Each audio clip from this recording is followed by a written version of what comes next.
Welcome to Project Management Foundations. We're going to talk about how to lead programs beyond the certificate.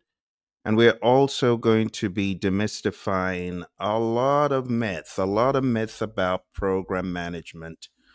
Welcome once again. I guess some of you might be project management professionals or certified associates in project management, and you're wondering what exactly is the deep side of program management. I wanted to come on to demystify this for you because I see a lot of people having the misnomer that a certificate in program management can make you a solid program manager. And while it is helpful to get the knowledge, it doesn't hold true. And I'll tell you why. I've worked in a number of organizations in different capacities, including program management. I was a program manager at Honeywell in IT effectiveness. I was a program manager in a divestiture from Motorola into Emerson. And what I noticed, my friends, is every program is different. Every program, whether it's in a government entity or whether it's a private entity, they have different concepts and different ideas of how programs should be managed, and you have very different stakeholders. Let's first of all talk about what a program is. It's a collection of multiple streams of work. These streams of work could be projects, they could be operational type of work, it could be some work that's even undefined, it could be sub programs, it could be pieces of projects that have no owner and have been dumped on your doorstep as a program manager. So it's very important for you to see program management holistically. Back in the day, there used to be a misnomer that programs were always predictive.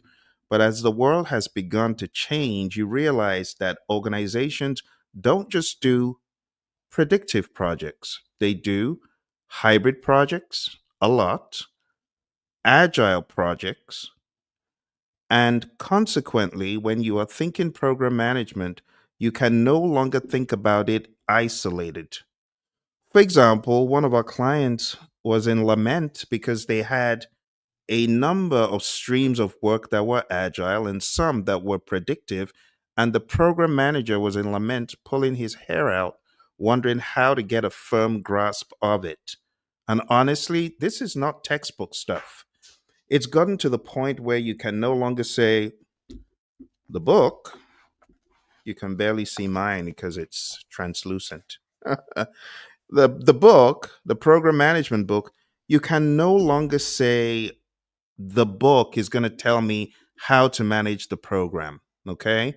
So it's very important that as you go into certifications in program management, you need to understand that does not mean a whole lot, especially in an organization that does not gravitate to manage projects the way your standard or your certificate says.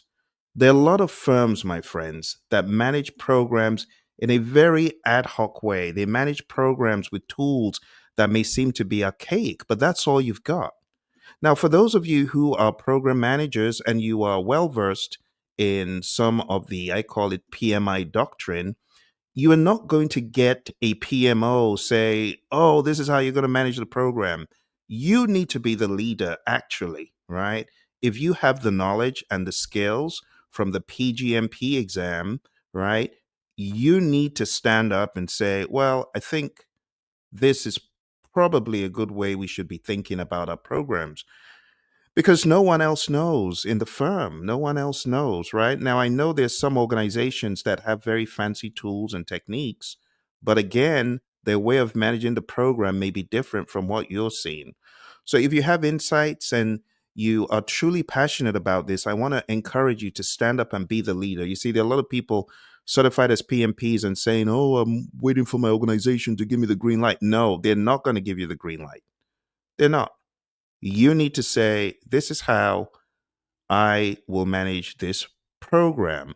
And you need to stand up and do it. And you need to show the way. You know, leaders, they show the way and they go the way. So you need to go the way. Okay. Now, for those who are not very familiar with what program management is, I'm going to give you a 101. And for those of you in the United States, I know it's late. Yes, it had to be because my day was full. But for those of you in other parts of the world, if you have questions and you are incidentally listening at this time, it's pretty late. It's like 1 a.m. on the East Coast. But if you have questions, I'll be more than happy to take them. All right. So these are my credentials. My name is Phil. I've been managing various streams of work for over 20 years. And some of those streams have been projects, some have been programs, some have been portfolios.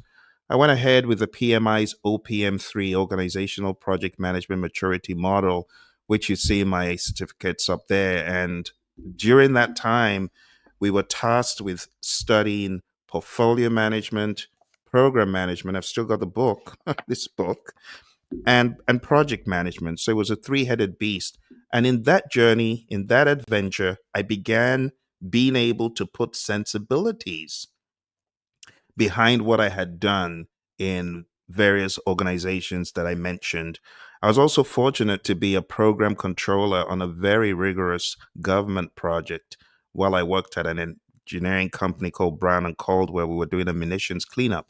It's a very, very rigorous program. And through my experience of working in these different entities, I realized that program management is often misrepresented. It's often misrepresented. And that inspired me to write the book, Program Management Secrets, which you can find at tinyurl.com/program secrets. And I tell different stories about my experience so people can really get the essence of what the program manager does. So, right off the bat, I'm going to explain what does the program manager do? What is program management? Program management is a synthesis. You got to be like a conductor. And I'm talking about orchestrating related projects to achieve strategic objectives. You can think of it like you are conducting a huge orchestra, and each project is an instrument, and the program manager is the conductor ensuring harmony. Now, contrary to what a lot of people think about programs, programs are not ideally meant to be managed by the same person doing the projects. You can't say, well, I've got 10 projects. They're all interrelated. I guess I'm a program manager. You could say technically it is a program, but in a lot of organizations, you have different project managers reporting in to the program manager. And if that is not your reality and you are the program manager and the project manager, it could be rough. But that's not the ideal structure, right? In the ideal structure, you find a lot of project managers working together, and all of that has to be synthesized by a program manager. When you think about projects versus programs, project management is all about doing the work right. It's about delivering specific outputs with constraints. But program management is like a geometric progression of projects. It's aligning multiple projects to strategic goals, focusing on benefits realization and interdependencies. And in the real world, a lot of program managers may not ideally do benefits realization. The program might just be running, and whether the benefits are realized or not may not be managed by the program manager. But in the world of the PMI doctrine, this is what we try to imbibe in people through PMI doctrine, so that when you are a program manager in the real world, you truly are ensuring that the benefits are realized for whatever you're working on for your firm. Otherwise, it just becomes a waste of time, doesn't it? So, the idea, my friends, is to make sure that the program benefits are indeed realized. All right. Well, let's go deeper into this presentation that I have for you. I have quite a lot of slides that I'm going to flip through today. So you might want to bookmark this and come back to see the information over and over again. All right, let's go deeper into this presentation. All right. So I call it Program Management Foundations, but it's actually a little bit more advanced than just the foundational. It actually goes a little bit deeper than that. So, as I said in the beginning, These are my credentials. You can see OPM3 over here. And that just means Organizational Project Management Maturity Model. This was a very rigorous certification that the PMI had. There were just a handful of people. It's about 120 or so of us that had this certification in the entire world before it became defunct. That's my information on the screen. And keep your eye on the Hybrid Program Management certification. It is coming down the pike. If you are keen on this, send an email to info@praizion.com so we will include you when my buddy Roy and I roll this out later this year. But you got to make sure you've got a Prince 2 foundation or a PMP. Only those will be able to take the course. Okay, so if this is of interest to you, hybrid program management, where you're going to learn the agile way of managing programs, the predictive way of managing programs, and the hybridized thinking that goes into it, definitely hit us up at info@praizion.com. And like I said, the book that I wrote is called Program Management Secrets. A lot of the syllabus is going to be built on this, and a few other books I've written on leadership and problem solving. So if you want to grab this book, you can grab that from Amazon. All right. So like I said in the very beginning, the program manager is a synthesist, is someone who takes various streams of work and orchestrates them in order to realize benefits. And when you talk about benefits, it's important that you see the benefit as something of worth that the user, the client, the end user is going to get from whatever you deliver. And we often use the word value. Value just means the net benefits that are realized. Something else that the program manager does is strategic alignment. They ensure that all of the projects align with organizational goals. This is not an easy task, my friends. Imagine a program manager with 19 different projects in the program, and each project is pooling from the same resources in the firm. And those resources are not just assigned to your program, they are assigned to other chunks of work across the firm. It could be very challenging. In order to do this, you must be a very patient and thorough individual and someone who is actually very good at human interaction. You have to be great with the resources that have been entrusted to you, the team members, and you also have to be very good with the functional heads that are giving up the resources. Programs must contribute to larger business objectives. There's always a greater good than one small project in the program. This one could make one honestly pull one's hair out. Program planning. When you've planned one project, another project comes on the scene. And when you're just getting the second project planned, the first one moves on you. It moves on you by resources, it moves on you by date, it moves on you by customer. It's pretty crazy sometimes. So, program planning, you have to be very procedural when it comes to program planning. Program planning has always been very well covered in PMI's literature, and the multiplicity of things that are mentioned, whether you're looking at the program management standard from 10 years ago, like this one was published in 2013, 12 years ago. But honestly, for those of you program managers, I would say the only thing you really need to sharpen yourself on, if you got certified before the current edition, there's a new edition of the program standard. It's really agile. It's really understanding a programmatic view of agile. And for that, you have to be thinking as a product owner. So those are some of the things we're going to be covering in our hybrid program management course and certification coming later on in the year. But when you look at what PMI has here as far as program planning is concerned, it is very robust. You have program risk management, you have financial management, you have benefits realization, you have stakeholder engagement.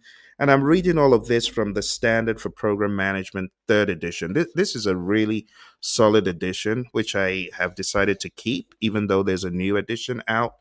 But what they mention here: benefits realization, stakeholder engagement, governance planning, communications management plan, financial management plan, program management plan, procurement management plan, quality management plan, and all of these are at the program level within the program management plan, if you get what I'm saying.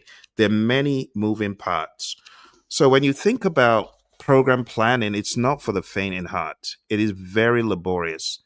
And I'm telling you from my experience working across different organizations and having to report at the program level to senior management, especially where earned value was used when I worked in defense and space at Honeywell, which was done the right way. It's very, very laborious. But when you're managing millions and millions of dollars, this is the right way to do it. So if you're working on a program and you have millions of dollars entrusted to you, I want to encourage you to think more in the earned value realm where everything adds up and everything has a sensibility to it. I'm not saying go crazy with TCPI and other metrics, but just keep it at a high level. CPI, SPI, CVSV, really think about the meaning of that. Ensure that your projects are getting the value of what was paid all throughout. So, this is a big task, especially in companies where there's a lot of money involved and your reputation is on the line. Stakeholder and communication management is big for program managers. The relationship management is actually what the program manager should be given a medal for because you have competing stakeholders. The stakeholders are very demanding, and when they don't get stuff on time, bad things are said.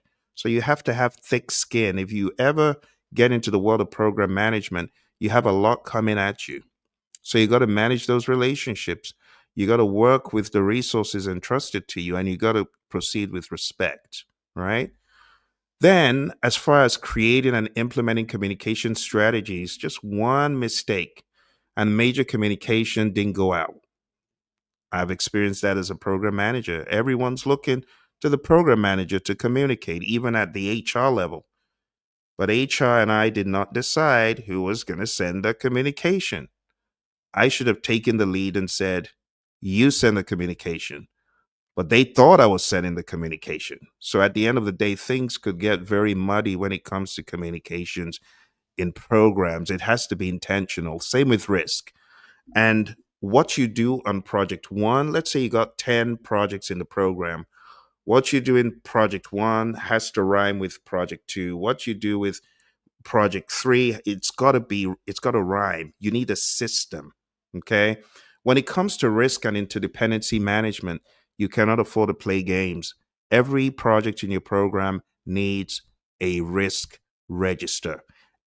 Every single project in our program, you need to intentionally identify those risks, put them on the risk register, have your project managers reporting to you, do these things, and come alongside them. You know, a leader not only shows the way, but goes the way. Go the way with them, show them how it's done, use the Ishikawa, use brainstorming, use different techniques, but show them how it's done.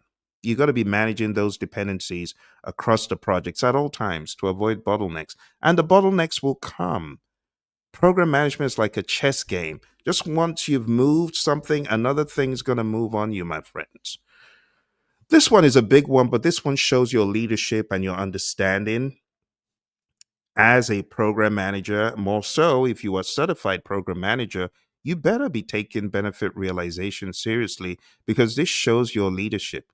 So it's not enough to deliver the projects in the program and say, okay, one done, two done, three done. That's not enough.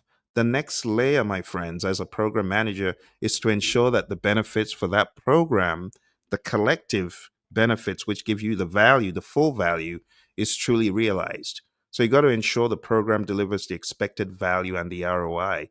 These are things that are looked at as the program manager's job in the PMI lens. When it comes to resource allocation and budget control, you better have a system or you are going to pull your hair out. You need to be able to see allocations, you need to be able to plan. If you don't have the instruments for it, encourage your company to look into instruments for program management. There's so many ways of doing it. And honestly, if you had enough budget, I would just say build your own based on how you do things. But again, there are many options that are out there. You got to be optimizing resource allocation across projects. Before the advent of IT and the 2000 era, people were doing this by hand. So it's not impossible to do by hand. Just takes a lot of work. And now that you've got IT and AI, look into tools that can simplify this for you. You also need to be monitoring and controlling those budgets, watching them like a hawk, because you know a lot of the budget goes on resource allocations. When it comes to change and quality management, you have to have a system. It's not enough for you to say, okay, this project, we got a very good project manager on it. We'll kind of waive the process, but project two, no, everything has got to be streamlined. So manage program changes systematically. I would highly recommend a change control board of experienced people in the firm. You may want to look into having sponsors that truly understand the network of projects, because it's not enough to have single sponsors who understand their singular projects. You want people who understand the network of projects in the program. Ensure deliverables meet quality standards. So you want to have a very firm quality process, whether you're in pharmaceutical, whether you're in engineering, it makes no difference. IT, the process is the process. So when you think about quality as a program manager, you want the leadership to flow down. You got to show the way. So part of showing the way is the consciousness of prevention better than cure, right? Every project in your program should have quality assurance. And if there's no quality assurance on those projects, you want to introduce the idea of checking the work as it is proceeding versus checking the end result. Prevention is better than cure, right? So you want to take those sensibilities, and that's why our course is tailored specifically to people who have this knowledge, because these are things the program manager should be all over. Okay. When it comes to performance monitoring and governance, this is where the fun and games happen. And when I say fun and games, in my world, it was every Tuesday. Every Tuesday, you're going to be in that room with senior management. On some occasions, it was Monday, but generally Tuesday, after the crazy Monday dust is settled, explain why these metrics are showing an SPI of zero point 0.8 or a CPI of 1.25. Like on a project I was reporting to management within a program on, they realized that one of the metrics within one project was off. So you as a program manager, you need to be able to defend why your projects are off. Unfortunately, in many organizations, you're not going to be able to take your army of project managers into those meetings. So you got to know every project in your program well. And that means you should establish solid governance structures and processes. And you got to spend time with your project managers understanding each of their projects. It is a very big task to be a program manager because passing the buck stops with you. When it comes to team leadership, you got to lead the program teams. Like I said, passing the buck stops with you, and you got to lead the way, and you got to just take it. You know, when you're being given a hard time in those meetings, you need thick skin. But it's not just having thick skin, you must also have a mindset of retrospection. You got to have a mindset of, I will retrospect with the team, we'll get together, we'll correct this. Your answer should never be no. You don't know what you're talking about, management. No. When it comes to procurement, management of the procurement is done at the project level. But as far as you being the leader, if you have insights or intel into any of the key vendors, and when I say key vendors, I mean those who, if they're not on the program, you're in trouble. Maybe they offer bespoke services or goods. You need to be watching those ones like a hawk, like the unique ones. You better be all over that. When it comes to issue resolution and program reporting, I expect that you have a high level program register of issues. You should be keeping these on a radar. Contrary to what a lot of people think, the project managers in the program, they're not your minions. You still have to do your own work and resolve conflicts and issues. And you need to ask questions. Ask your project managers questions. Provide regular status reports to your stakeholders. This is going to keep you on your toes. It is very necessary. I don't know, without reports, where would we be on a lot of these programs? Nowhere. So the reports keep you accountable. When it comes to program closure and continuous improvement, a lot of government programs don't necessarily end quick. To ensure proper program closure as you transition from one year to the other, because a lot of government programs, they're just going from one year to the other until they eventually do end. But in order to hand over or close out that year, I would say not only should you document your lessons learned at the end, you want to have a more agile approach to doing this all throughout, and then flowing the lessons learned from project to project.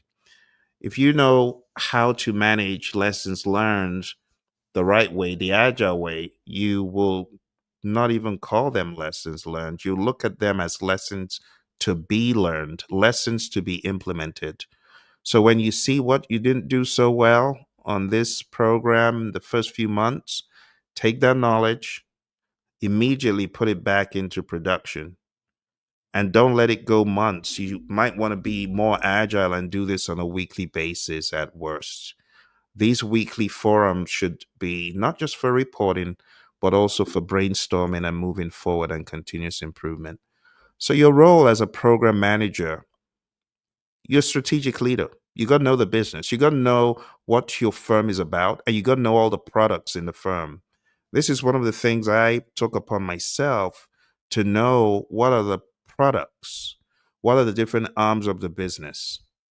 So you got to be a master communicator. You got to be able to move fluidly through the organization, up, down, across, outward, all round.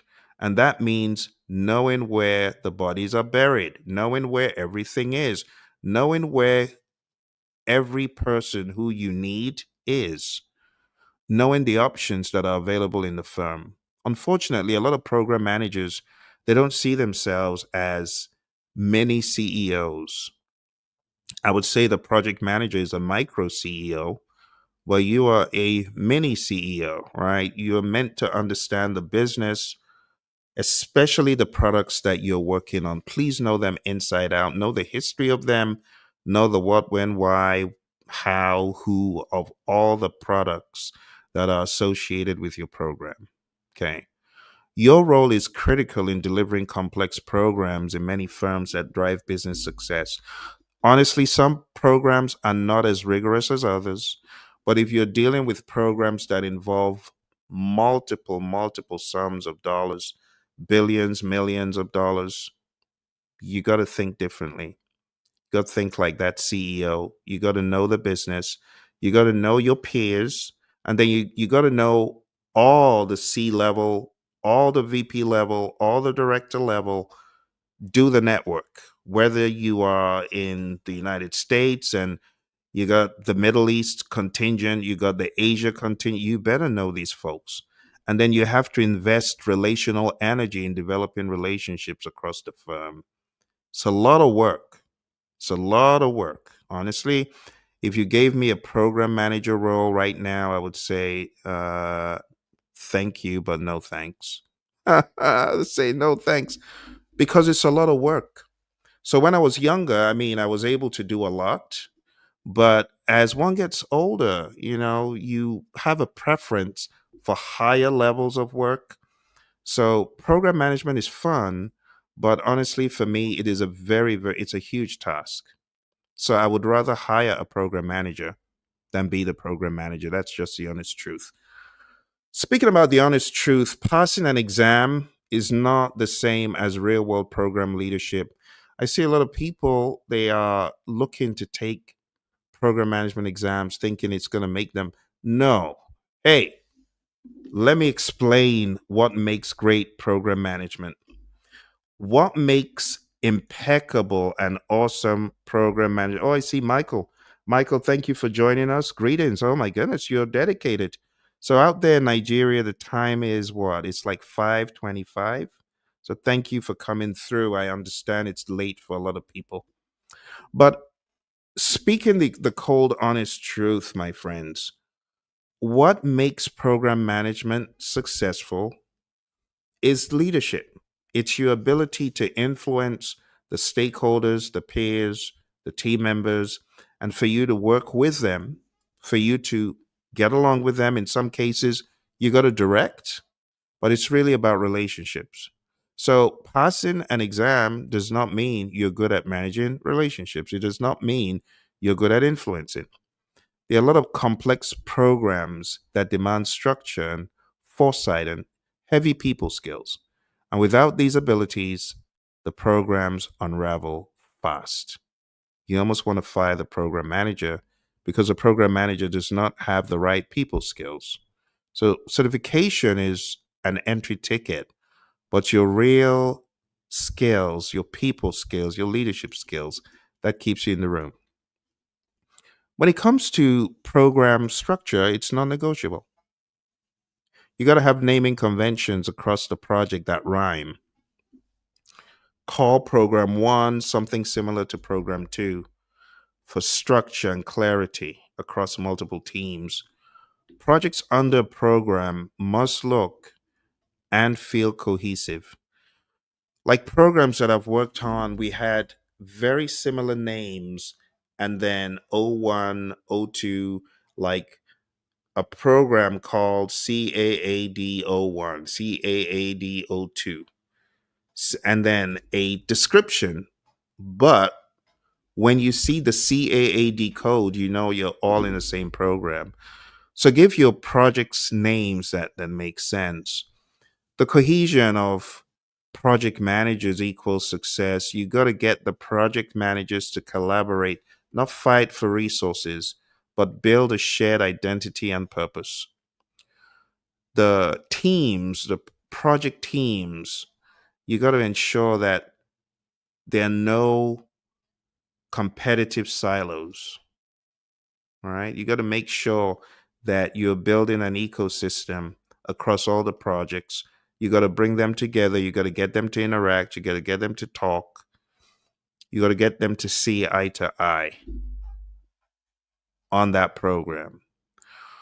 So, when it comes to success in program management, it's all about the system, all about a system for managing your program. You need a centralized system. This could be a catalog or a dashboard in a system, a serious system. Unfortunately, I know a lot of firms don't invest in these things, so they look for something off the shelf or cheap. But you need a system. Even a system as simplistic as Excel sheets with the right macros and the right coding behind them, it could work. It just gets a bit laborious. Smart sheet, it could work depending on how complex your projects are within the program. But you do need standardized templates, standardized tools across all the projects in the program. And you should have regular roll ups for your leadership and your stakeholders. This is part of the job of the program manager. Another big piece is governance and change control. The PMI, they say governance is a framework within which authority is exercised. So when it comes to clear processes for change, approvals, escalations, who does what, who can do what, that needs to be very clear. You need to have agreed definitions, like the definition of done, if you're in the world of agile or hybridized, and you need pre approved workflows to eliminate confusion. As a program manager, like I said, you should keep a running total of cost and progress. You will be asked if you're working with senior management who really understands programmatic thought. You should be asked for cumulative costs. You should be asked to show the financial performance over time. Like I said, earned value would be great. It's a bit of a luxury in some firms, I know. But you, as a program manager, if you think in earned value terms, it's going to help you. You got to align spend with scope, schedule, and value delivery. You got to be getting the value. That's why we call it earned value, getting the value for what you paid. The reporting rhythm and stakeholder engagement is extremely helpful in a model such as Scrum. In the world of Agile, you generally see 50-minute touch points. In the world of predictive, you generally see 1 hour to maybe even sometimes 2 hours. My recommendation to you would be at least a touch point with your team as often as you can, but with the stakeholders, you want to at least have that 15 to 30 minutes weekly. It's okay. You need the regular stakeholder engagement, and it's going to sustain trust. You're going to be able to show progress, and you're going to also be able to get buy in when buy in is needed quite easily when you discuss things in the meeting, things coming down the pike. In agile environments, daily stand ups or syncs may be needed. If you're in the world of predictive, still think about meeting in an agile way. You need to be thinking predictive. You need to value individuals and interactions over processes and tools, right? You need to value working product over comprehensive documentation. The same things that we do in the world of agile, you should do them here. Customer collaboration over contract negotiation, responding to change over following a plan. Standardization is key. Use the same tool set, same templates, same workflows. Have a program wide consistency. There will be less friction and reduce tool silos. Those are just horrible. When you have 10 project managers and they are all using different tools on your program, it's just no good. Program leadership is all about envisioning, coordinating, and sustaining whatever you started. You got to understand the why of the program. We call this the envision stage. Understand the vision and the purpose. Then orchestrate resources, just like a conductor. Avoid musical chairs. You want to make sure you have a well oiled plan. Then build continuity year on year, especially in those government programs or multi year programs. And you got to protect stakeholder relationships and program longevity. Part of program longevity is ensuring that knowledge is shared frequently. Don't wait till the end of the program or the end of a project in the program. Okay. Again, for those of you just come in, I shared my Program Management Secrets book. This is a book I wrote to help program managers in a more pragmatic way. Those who may not have read a standard such as this and are looking to go into the world of program management, it prepares you for what is coming ahead. What are the top 10 pain points of program managers?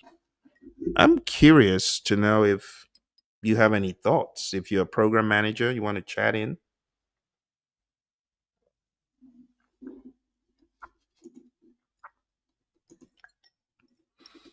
My friends on Instagram that came through, Arjav P, Jeezy, and Mr. Katana, thank you for joining us. Those of you on YouTube, thank you for joining.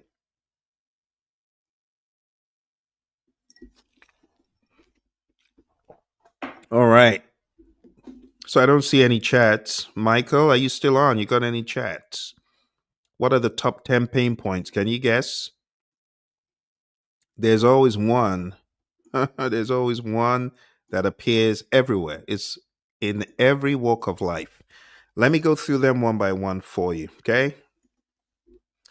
The complexities in program management, they go far beyond individual project management.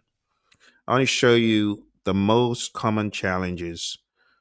The biggest headache that comes to mind is the musical chairs and the juggling. It's managing interdependencies, coordinating interconnected projects, because one delay can cause a domino effect across the program, requires careful scheduling and communications. And heaven help you if you're working with project managers who are just no good when it comes to scheduling and the rest. So it's like you are inheriting a lot, especially if you're coming in as a new program manager to an already existing program. It's a lot of work. Stakeholder alignment. Diverse stakeholders with conflicting priorities. That was the order of the day in one of my programs. Got to sit down, have all 8 stakeholders in the room, and everyone shares their concerns, and you make sure they're not bumping into each other. Some want certain features, others don't. So aligning expectations and keeping everyone engaged and happy is critical. You got to get stakeholder buy-in. Your stakeholders need to buy into you. Whatever you do, try to get this early. It's very important. One of the curricula I teach John Maxwell's 5 levels of leadership, and we talk about how to climb up the leadership rungs like a leadership ladder. Level 1 is likability. You got to get, I beg your pardon, level 1 is the position. Level 2 is likability. You got to get beyond the position into the likability realm, because if your stakeholders don't like you, you are in trouble. So your stakeholders, they need to know you, they need to like you, they need to trust you. And honestly, it's a balancing act. It's a balancing act. I'm not trying to scare those of you who want to go into program management, but I want you to understand the truth. These are the things they don't tell you in the standards. These are the things they don't tell you in program management class. I'm telling it to you like it is, right? Resource allocation. You need to understand resource allocation really well. You need to be good with your percentages. You need to be good with your math and the logistics of resources, because you will have limited resources that are shared across multiple projects. How are you going to balance those? How are you going to balance competing demands? It requires sharp prioritization, taking no prisoners, an extremely decisive individual. And bear in mind, I'm not talking about Mickey Mouse programs. There's some programs,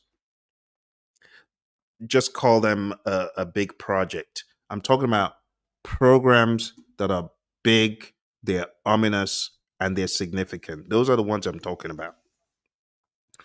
Scope creep is also another one that you got to control, and it's very difficult in a program, more difficult than in project management, because you got so many moving arms of possibilities. And sometimes it's hard to distinguish if this is indeed fair game for part of the program.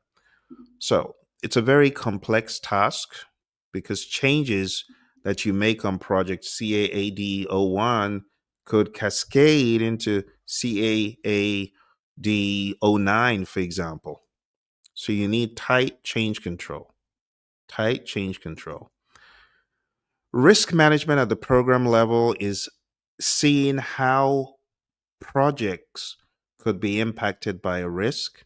You need a holistic risk identification and mitigation strategy. It's very similar to what we have in the world of project management, where you are either uh, accepting, transferring, escalating, avoiding, or mitigating, only that you're thinking at higher levels, right? You're seeing bigger risks that could bring the entire project to its knees, or the entire program. And there are many complex risk interdependencies. For those who have sharp, agile minds, this is the ideal job. While I was a program manager, I loved it. Was it a lot of work? Yes. But did I love it? Absolutely. And this is a great one for those who are strategically inclined. When you're able to look from above and see all the chess pieces, and you know what happens when one, you can almost predict the next step. People like that, they would make great program managers. Communication complexity is another nightmare. There are multiple levels of communication. You got to make sure it's clear, concise, and tailored, because miscommunication could lead to derailment, and it could lead to your lack of popularity after a while. When you miscommunicate over and over again, it gets to a point where people see you as being incompetent, which you don't want. Communication is serious. And heaven help the program manager if they communicate what they didn't mean to. Like an email went out before you had truly finished with it, or for some reason or another, what you said is on record, and it's not making you look good. You got to be really, really careful with those things. All right, benefit realization tracking. Again, this could be a problem for the program manager. Measuring and quantifying benefits is complex. You have tangible, you have intangible, and it's usually the intangibles that are the worst, because how do you quantify those? How do you qualify what these are and what the benefit is. So it might require a lot of thinking with the team. Need strong metrics and benefit tracking process. Number 8 is budgetary oversight. It's funny because I come across a lot of program managers, and while they have a budget, they're not as rigorous as in some programs I've seen, like the ones I described in defense and space. Large budgets, many moving parts, cost overruns are common without close monitoring. If you don't have to manage budgets, you're probably even a sigh of relief, but it requires centralized financial tracking. Okay, when this is required, it could be very laborious. Number 9 is a lack of authority. So you got the title, you're program manager, but limited formal authority. And that's why I said when you're thinking about leadership as a program manager, level 1 is the position, but you got to transcend level 1. You got to get to level 2. You got to be likable. Then level 3 is production. People need to begin to see the production of your program. And hopefully you can begin showing the value of your program sooner than later. So you got to think more agile to do this correctly. This relies heavily on influence, less on, oh, I've got the position. Yeah, you got the position, but still, people could refuse to listen to even the program manager. So keep that in mind. This is where you tune into leadership and you think more on influence and negotiation than carrot and sticks. Number 10, maintaining strategic alignment. So important because business goals shift all the time.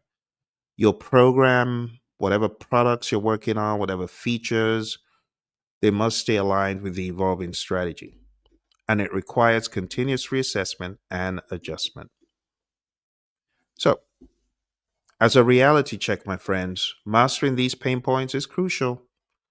More than anything else, if I was gonna select two skills for the program manager, one would be strong leadership, and two would be strategy. Those two are super important. Super, super important. You got to see things holistically. Okay. And not a whole lot of people have that. If you are looking to get a program management certification across the agile realm, across the predictive realm, and be a hybrid program manager in terms of how you think, how you act, how you lead, this is a program you want more information on. Shoot an email to info@praiseon.com, and when this is about to roll out, we'll let you know. But you must be Prince 2 certified or PMP certified to be part of this program. So, finally, my friends, I'm going to share with you the program management and PgMP myths. The first myth is the obvious one. A lot of people think, okay, once I've got the PgMP, I can lead any program and excel immediately. It's not true because programs are different, like I said. Okay. Some programs, you have a different tool set. And watch this, you have stakeholders as crazy as you've never seen. Your little book is not going to help you with those. What is going to help you is your leadership ability and impeccable communication skills and EI. Those are the things that are going to work for you. You know, one of my clients once upon a time, he told me in confidence, is like, okay, Phil, I know you train these people, this project manager, blah, blah, blah. This program manager, the only reason we kept this program manager is because he is good at handling one of our major clients. This guy was in the Navy. He knows exactly how the client thinks, and that's why we've kept him. He's not there because of his PGMP. He didn't have one. He didn't even have it. I think he had the equivalent of that um, in the United Kingdom. So, what am I saying, my friends? I'm saying that having a PGMP does not mean you are going to be a successful program manager because program management is heavily leadership and heavily patience and heavily strategic thinking. Okay. Number one, the start, not the summit. PGMP proves knowledge of frameworks. Now, let's examine how things work. with these standards. This one I'm holding up was published in 2013. Are we saying that everything in this book is garbage? No. This is still relevant and good, despite the fact that there's a new one, which I also cover in my Udemy course, a new one that has principles of program management. And I cover those, and that's good. But it doesn't invalidate what the PMI had published prior. See? So, having knowledge of a framework, that's all well and good. But being able to translate that into real skills is a whole nother deal. So, real success needs leadership, conflict resolution, and situational awareness, my friends. Context is king. Every program is different. Tech, defense and space, mergers and acquisition, all very different. Domain experience in the realm you're in is so important. Like I said, you got to know all your products. If you're in the world of pharmaceutical, understand your products. If you're in the world of benefits management, pharmaceutical benefits management, understand your products. If you're in the world of IT, understand your products. If you're in the world of the cloud or whatever hardware you're working on, know the why behind those products very well. So, domain experience trumps a lot of the knowledge that you might get by reading a program management book. That's just the truth. So, you need that domain experience. It is very, very, very key. When it comes to governance, governance does not equate to culture, right? PgMP teaches governance frameworks, but it's not going to teach you your firm's unique, quirky, strange, original cultural bend. It won't teach you how to navigate your organization's unique politics and dynamics. So while you understand the governance framework, I call it the get a big soda pop framework because we got governance, get a, strategic alignment, A for alignment, B for benefits, S for stakeholder, pop for program lifecycle.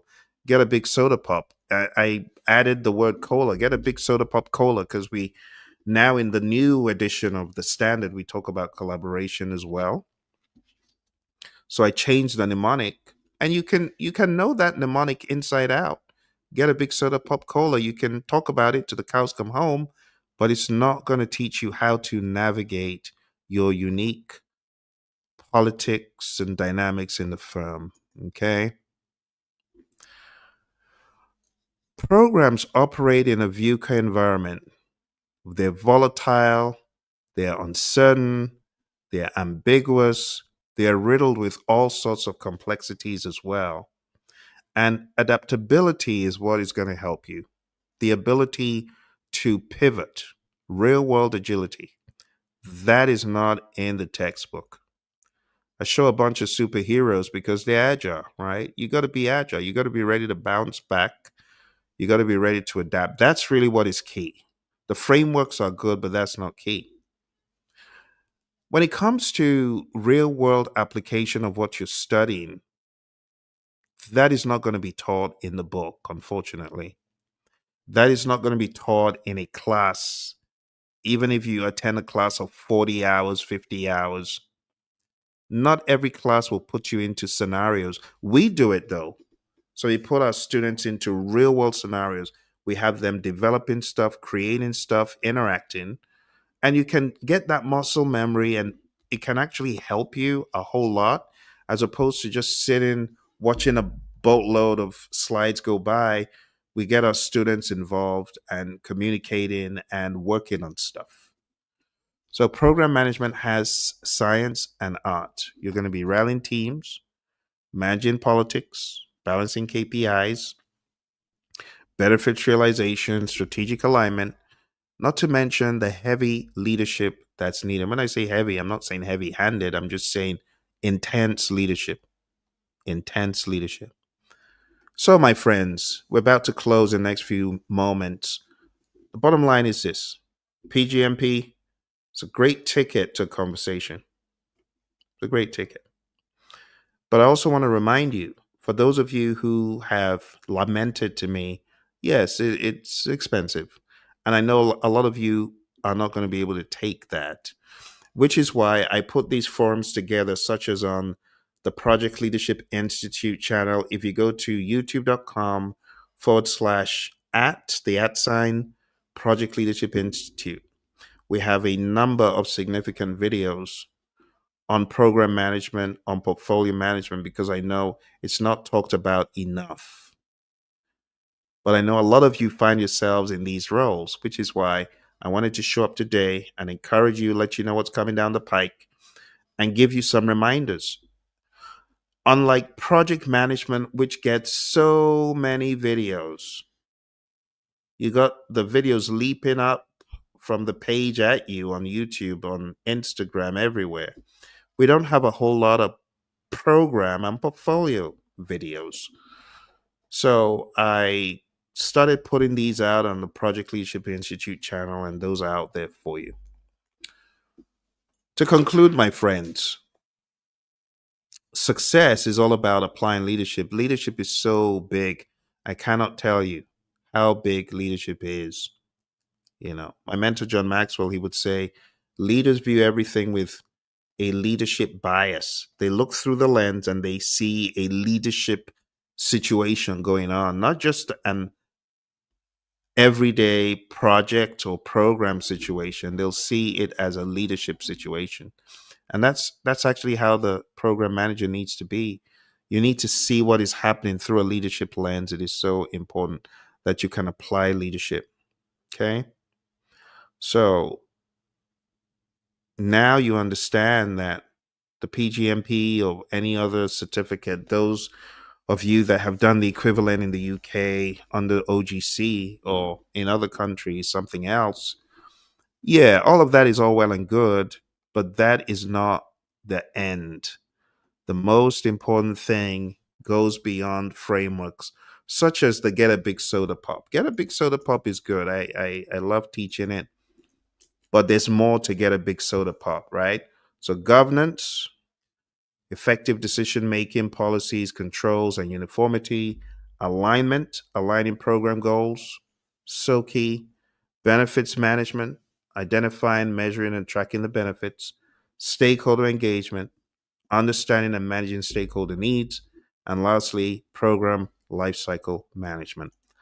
Okay, for those of you that are just coming, if you are keen on getting hybrid program management certification, we're going to be having a Prince 2 or PMP entry only certification that will help you. You need to have this before you take our program, our course, and before you ultimately take the exam and get certified. But we're not keen on just an exam. In this program, we are looking to you to teach, we're looking to you to instruct, we're looking to you to actually prove, demonstrate that you truly understand the nuts and bolts and you are capable to lead. So it's a rigorous path in terms of a lot of lessons, a lot of collaboration with your peers, and a lot of simulations, but very much worth it. This is coming much later in the year. And if you are a PMP or Prince 2 Foundation person and this piques your interest, send an email to info@praizion.com. Okay. All right, my friends. Well, that's it for Program Management Foundations. The main purpose for this was to help those of you who are now PMPs and you are thinking, I think I'm going to go for a program management certification. Okay, be careful what you wish for. The grass is not always greener in the world of program management. It's a lot of responsibility, but it's fun. It's fun. And I'm really glad I've had the experience. But would I go back to that? In my career, it would be kind of going backwards. I wouldn't. But I would encourage those of you who feel you are a strong, focused, decisive, empathetic, creative, problem solving minded leader, yeah. And the money's good. Let's not get it twisted. You're not being paid the same dollars you're being paid as a project manager in a lot of these firms. Now, you got to be selective because some project managers in some firms are actually paid more than program managers in others. So you have to be a little bit, have to be quite selective actually if you are going for any of these roles. The remuneration should be worth the sweat, the blood, sweat, and tears. Okay. But just remember, again, the economies of scale, right? The economies of scale. So let me show you. I want to show you something on monster.com, right? Just so that you understand the economies of scale I'm talking about. Okay. Let me show you a job or two. Let's go to the job boards. Here we go. Go to monster.com. I want to show you an opportunity. Okay. So this is monster.com right here.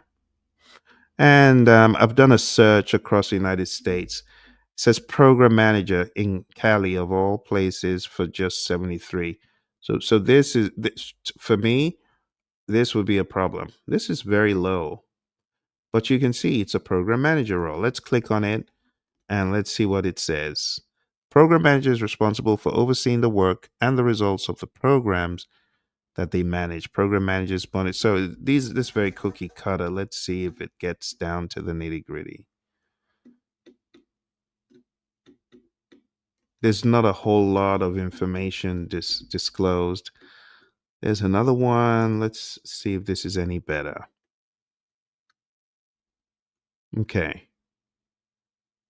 So this has some technical oriented work. These positions are at government sites. Okay. So like I was telling you, there's a whole lot of potential program manager opportunities out there, but you must be selective and curious and capable all at the same time. As you can see, there's so many here. That's 90 to 100. That's still low for program manager, you know, considering, you know. And again, I'm not saying there's another one. Now we're getting closer. That's good. So that's 140 to 150. That's more like what I would have expected. But like I said, firms are different, programs are different, circumstances are different. But don't feel that, oh, I don't have a program PgMP, so I can't apply.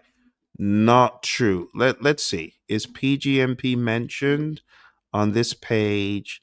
No, it's not.